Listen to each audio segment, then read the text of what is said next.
Agresi Rusia ke Ukraina tidak terhadang, bantuan NATO tak kunjung datang. Presiden Ukraina Volodymyr Zelensky bahkan menyatakan Ukraina merasa ditinggalkan. Lantas bagaimana konflik Rusia-Ukraina ini ke depan dan bagaimana sikap Indonesia terhadap konflik di wilayah bekas negara Uni Soviet itu? Sudah terhubung secara virtual dengan Hamid Awaludin, Menteri Hukum dan HAM periode 2004-2007 yang juga pernah menjabat sebagai Duta Besar Republik Indonesia untuk Rusia dan Belarusia. Selamat malam Pak Hamid. Selamat malam. Pak Hamid, hari ini memasuki hari kedua invasi Rusia ke Ukraina dan kita melihat eskalasi yang terjadi justru semakin tinggi. Nah, kalau menilik bagaimana sejarah hubungan Rusia dan Ukraina, apa saja catatan Anda? Ya, catatannya kan memang catatan buruk ya dari perspektif hubungan internasional. Karena 2014 misalnya, Rusia sudah berada di sana kan dengan alasan melindungi warga Rusia yang berada di wilayah Ukraina. Jadi sebenarnya ini konflik sudah lama. Nah, pertanyaannya, apa sebenarnya kepentingan Rusia di Ukraina sehingga bisa menggunakan kekerasan? Itu kan pertanyaan dasarnya. Nah, kalau Anda tanya saya seperti itu, maka jawabannya sederhana. Rusia itu sangat terganggu dengan keinginan Ukraina masuk ke dalam asosiasi NATO, North Atlantic Treaty Organization. Karena itu sangat mengganggu geopolitik dan keamanan Rusia. Kalau Ukraina masuk NATO, maka NATO akan memperlengkapi Ukraina dengan peralatan-peralatan militer dalam rangka menjalankan pasal 5 keanggotaan NATO, yakni melindungi setiap anggota. Nah, itu yang membuat Rusia tidak mau NATO melakukan itu. Ukraina melakukan manuver politik seperti itu. Sebenarnya tujuannya di situ. Iya. Kalau memang kemudian Rusia ini saat ini terganggu begitu Anda katakan Pak Hamid. Kita sudah lihat pasukan militer Rusia ini mulai masuk ke ibu kota. Kalau kemudian Anda melihat analisa Anda sampai sejauh mana kemudian Rusia akan menjaga negaranya begitu atas yang gangguan yang kemudian potensi terjadi begitu? Ya, ada dua skenario-nya ini. Skenario pertama, Rusia akan tinggal di Ukraina panjang ke depan, sebagaimana Uni Soviet tinggal di Afghanistan selama 10 tahun ketika Uni Soviet menginvasi Afghanistan pada tahun 1979. Itu skenario pertama. Skenario kedua, ya, Putin berada di Ukraina dan akan menggunakan semua cara untuk menggulingkan pemerintahan presiden Ukraina yang ada sekarang. Jadi dua kemungkinan ini. Kalau Anda tanya di antara dua kemungkinan ini, maka saya memilih bahwa kemungkinan Uni Soviet, Rusia berada di sana dengan opsi kedua, sekedar menggulingkan presiden Ukraina yang ada sekarang. Karena kalau dia tinggal lama, ongkosnya mahal. Nah, tentu juga Anda mengatakan ke saya kan, kalau kemudian kenapa NATO tinggal diam? Dan presiden Ukraina sekarang merasa sudah ditinggalkan oleh NATO.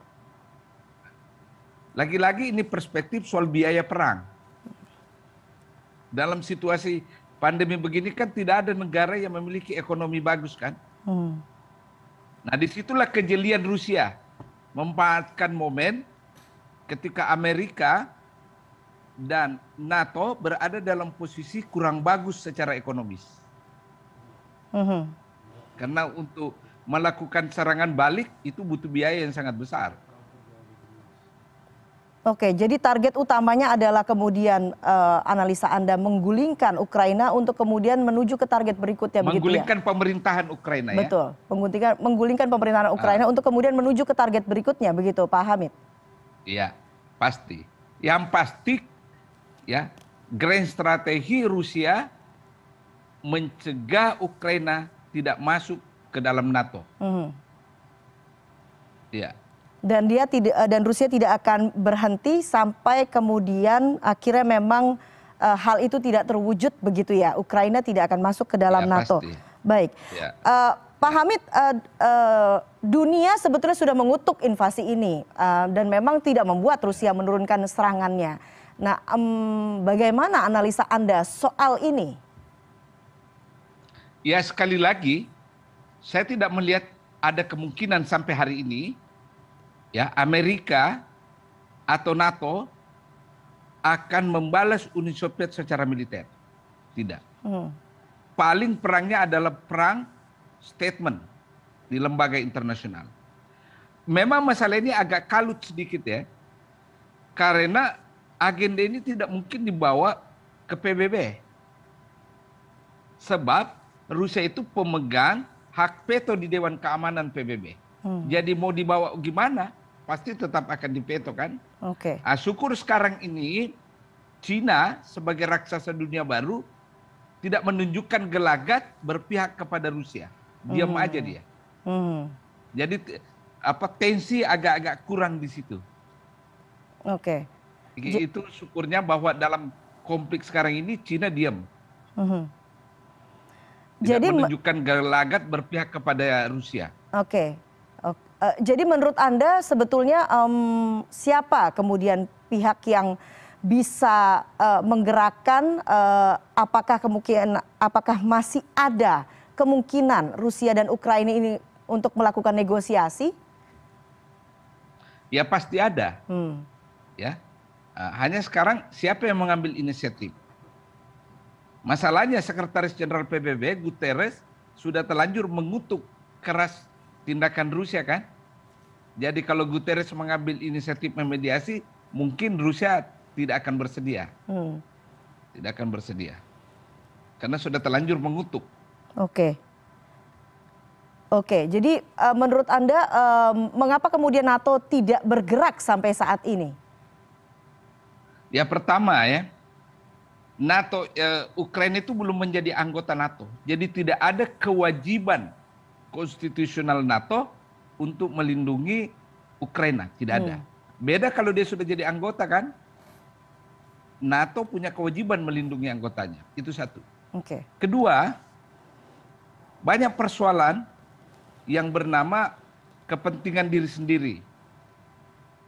Nah, kalau misalnya NATO menekan Rusia soal Ukraina ini, Rusia bisa saja menggunakan jalur pipa gas dia yang ada di Ukraina untuk mengembargo suplai gas ke negara-negara barat, termasuk ke Jerman. Itu juga persoalan tersendiri. Sehingga memang konflik ini agak complicated sedikit. Tidak. Go ahead, silakan. Silakan Pak Hamid, silakan dilanjutkan. Jadi tidak sesederhana yang kita bayangkan, karena ada faktor pipa gas yang ada di Ukraina yang mengalirkan gas Rusia ke negara-negara Eropa, termasuk Jerman. Jadi kalau NATO mau menekan Rusia, persoalan ini, Rusia bisa mengembargo gas dia ke negara-negara Eropa tersebut. Jadi segala langkah yang kemudian dilakukan sudah dipikirkan dengan begitu matang begitu ya, Pak Hamid. Apa yang kemudian Rusia ingin? Rusia jago, cerdas. Rusia ingin sampaikan kepada dunia dengan invasi yang dilakukan saat ini. Pertama, Rusia ingin mengirim pesan bahwa setelah perang dingin, Rusia itu masih hegemonik. Rusia itu masih superpower. Kan selama ini cara berpikir kita. Setelah perang dingin selesai pada tahun 1991, Rusia itu sudah habis sebagai kekuatan superpower kan. Nah, ini momen di mana Rusia tunjukkan bahwa saya masih ada dan masih punya taring. Saya masih beruang merah yang memiliki daya cengkram yang kuat. Itu pesan politik yang dikirim ke seluruh dunia. Makanya Putin mengatakan jangan coba-coba ada negara yang mau ikut campur di sini. Jelas sekali pesan politiknya tuh.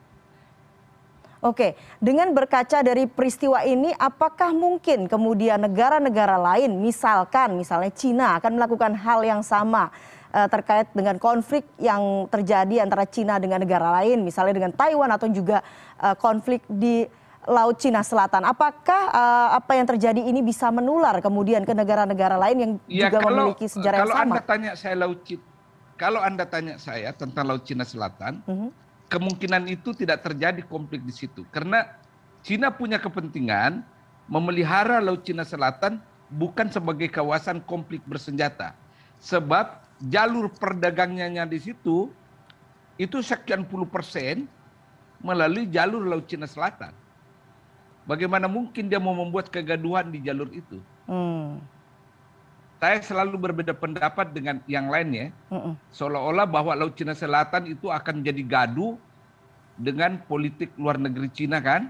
Kalau saya justru Cina memiliki kepentingan memelihara Laut Cina Selatan sebagai daerah yang tidak gaduh. Karena itu jalur perdagangan dia kan mengangkut barang, suplai logistik kemana-mana, mengekspor dan sebagainya. Oke, kita kembali ke konflik Rusia dan Ukraina. Menurut Anda apakah mungkin bisa dilakukan diplomasi oleh Amerika ataupun NATO untuk menghentikan atau menghentikan krisis yang terjadi saat ini? Ya pasti. Begitu dampak ekonominya sudah terasa, maka seluruh negara besar akan turun tangan mencari solusi. Begitu dampak ekonominya sudah menjalar ke negara tersebut, itu pasti otomatis. Nah, sekarang, kira-kira dampak ekonomi apa yang pertama muncul ini? Yakni harga minyak naik sudah tembus pada angka $100 per barel kan? Ya. Nah, kalau minyak sudah naik, itu adalah pertanda bahwa akan terjadi implikasi ekonomi kepada seluruh negara, terutama negara industri, karena mereka tergantung dengan minyak kan, untuk menjalankan roda industri mereka. Saya sih percaya bahwa tidak akan berlarut eskalasi militer ini. Pasti ada titik temunya suatu saat. Begitu negara tersebut kena dampak ekonomi, baru mulai. Oke, bagaimana kemudian dengan Indonesia, Pak Hamid? Bagaimana Indonesia mengambil peran dalam krisis ini? Apalagi mengingat saat ini Indonesia menjadi presidensi G20. Saya kira ya, pertama, hubungan kita dengan Ukraina bagus. Impor gandum kita itu hampir 3 juta per tahun ya, 3 juta ton per tahun. Jadi kalau Indonesia dengan Ukraina itu bagus. Begitu juga Indonesia dengan Rusia. Kita tidak pernah punya masalah dengan Rusia. Bahwa Indonesia bisa berperan, tentu bisa. Tentu bisa. Karena kita tidak ada riwayat konflik dengan kedua negara itu. Dan mereka bisa menerima kehadiran kita. Oke. Dan sejauh mana kemudian peran Indonesia ini bisa meredakan konflik yang terjadi menurut Anda? Ya saya kira tergantung ya. Diplomasi kita, dan saya percaya diplomasi Indonesia di bawah Ibu Retno. Ibu Retno itu sangat lincah, fleksibel, dan dinamis. Bisa saja dilakukan itu. Oke, baik. Terakhir Pak Hamid, tadi Anda mengatakan bahwa dampaknya krisis yang terjadi di Ukraina ini bisa berdampak kepada ekonomi. Apakah juga termasuk ke Indonesia, Pak Hamid? Ya pasti. Pertama yang kita lihat statistik. Kita punya impor gandum dari Ukraina itu hampir 3 juta Pak, ton per tahun ya. Artinya apa? Kalau ini berlarut, maka kita harus cari tempat untuk membeli gandum. Kebutuhan gandum kita kan kalau saya nggak salah ya 10 juta ton. Nah 3 juta diantaranya itu dari Ukraina. Jadi pasti kena dampak. Belum lagi soal minyak, harga minyak. Ingat ya, kita itu sudah pengimpor minyak loh, bukan lagi produser minyak. Dengan menembus angka $100 per barel itu kan lumayan nanti tekanannya. Tekanan domestiknya kepada Indonesia. Artinya pemerintah harus keluar uang banyak untuk mensubsidi lagi kan harga minyak. Itu sangat keras dampaknya. Oke. Dan bagaimana mencegah dampak itu akan terasa ke Indonesia, Pak Hamid, terakhir?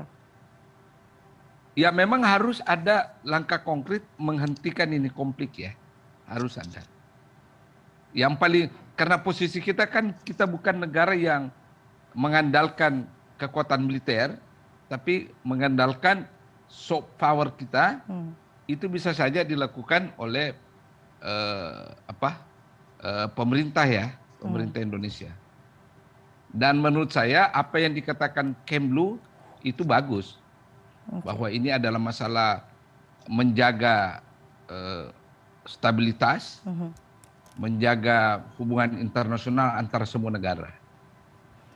Baik, kita akan tunggu sama-sama bagaimana kemudian diplomasi bisa segera menyelesaikan krisis yang terjadi di Ukraina, dan kita lihat bagaimana peran diplomasi soft power tadi yang seperti disebutkan Pak Hamid ini juga bisa ikut berkontribusi dalam meredakan krisis ini. Pak Hamid Awaludin, mantan Duta Besar Republik Indonesia untuk Rusia dan Belarusia. Terima kasih atas perspektif Anda di CNN Indonesia Newscast. Selamat malam, Pak.